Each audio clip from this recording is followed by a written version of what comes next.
চলো আজকে আমরা অঙ্ক করব কোষে দেখি 23-3 6 নম্বর দাগের একের অঙ্কটা, যেটা বলছে সাইন আলফা ইকুয়ালস টু 5-13 হলে দেখাই যে tan alpha plus sec alpha equals to 1.5। অঙ্কটা খুবই সোজা, কেননা আমরা এখন অনেক রকম ফর্মুলা আগের অঙ্কগুলোতে করেছি। তো আমরা সাধারণত এই সাইন আলফার থেকে একটা ত্রিভুজ মতো এঁকে 5-13 মানে কি, সাইন আলফা মানে লম্ব বাই অতিভুজ, তো লম্ব 5 আর 13 অতিভুজ, সেখান থেকে এইটা আমি ক্যালকুলেট করে বের করে নিয়ে tan alpha sec alpha equals to 1.5 করতেই পারি। কিন্তু যেহেতু আমরা এখন অন্যান্য ফর্মুলা গুলো শিখেছি, তো চলো এই ক্যালকুলেশনে না গিয়ে আমরা সরাসরি এই ট্যান আলফা প্লাস সেক আলফাটাকে কিভাবে সাইনে আলফাতে পরিণত করা যায় সেটা দেখব। তো আমাদের লেফট হ্যান্ড সাইডে কি আছে প্রমাণ করতে গেলে লেফট হ্যান্ড সাইড আমি দেখব যে tan alpha plus sec alpha. Okay, তো এখন ট্যান আলফা ট্যান থিটা সমান আমরা কি জানি, sine theta by cos theta, right? তো আমি এখানে লিখলাম sine alpha by cos alpha by sec alpha, কসের উল্টো, তার মানে 1 বাই কস আলফা। এখান থেকে নিচে দুজনেরই কস আলফা আছে, তো আমি কস আলফা লিখলাম আর উপরে পড়ে রইল সাইন আলফা প্লাস 1। এখন দেখো এটা তো সাইনে চলে এসছে, আমার এর নিয়ে চিন্তা নেই। কসটাকে কিভাবে সাইনে নিয়ে যাব? আমরা জানি কি জানি, sine square theta plus cos square theta equals to 1। সেখান থেকে cos square theta is equal to 1 minus sine square theta, বা কস থিটা ইকুয়ালস টু কি, root over of 1 minus sine square theta.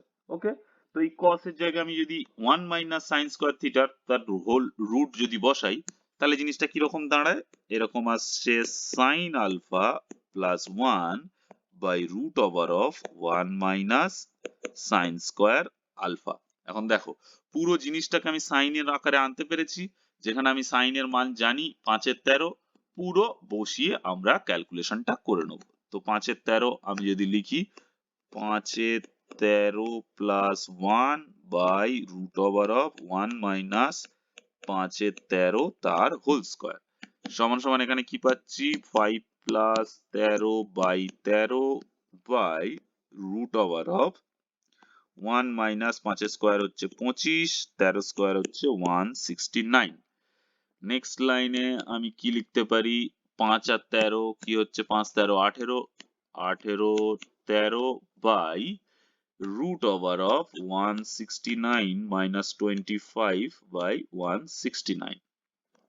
এখান থেকে এখানে লিখছি, তাহলে এখানে কি লিখছে পাচ্ছি 18 13 by root over of 169 minus 25, এটা কত 144 বাই 169।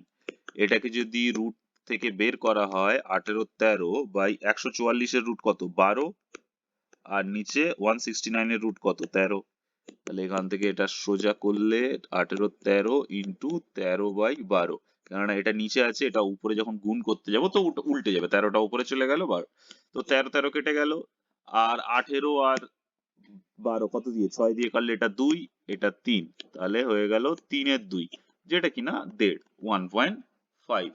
ঠিক আছে, তো এটা হয়ে গেল প্রুফ, এটাই আমাদের প্রুফ করতে বলা ছিল।